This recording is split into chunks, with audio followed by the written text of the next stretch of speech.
the defensive guy doesn't give you much offense, and the offensive guy doesn't give you much defense. And so,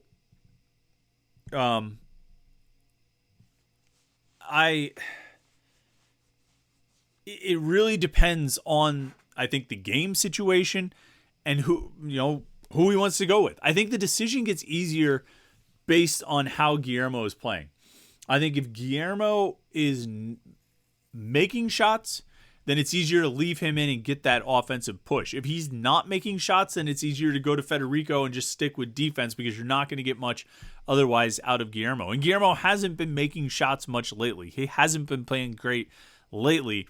But last night, I mean, he had a whole lot to do with that win. His performance in the second half had a whole lot to do with beating Georgia Tech. On the postgame show, we started doing 3 stars, ripping off the hockey thing. We started doing 3 stars, and I think Bub Carrington is easily the number 1 star of the night. I guess I would lean toward Ishmael Leggett as the number 2 star. I go back and forth about this. I went back and forth about it last night, but he scored 14 points in the second half. He made a lot of big plays for Pitt in the second half. He was very important. And then there was a debate about who would be the 3rd star. Would it be Lowe or would it be Guillermo? They both scored 12 points. They both made 4 baskets. They both made 2 threes. They both made 2 free throws.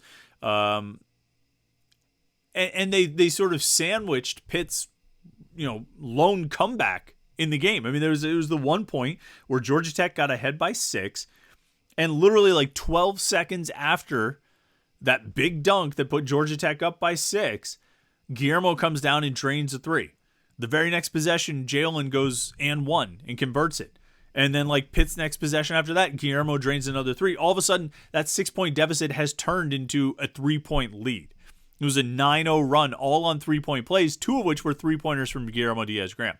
So I really go back and forth about who was the 3rd star in that game. Is it Lowe or is it Diaz-Graham? I lean towards Lowe because I think the guards were just so good in that second half and had such an important role and played so well and had such a big impact.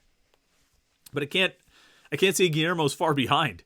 I can't put him far behind Jalen Lowe or far off of those 3 stars because he had a huge impact on the game as well.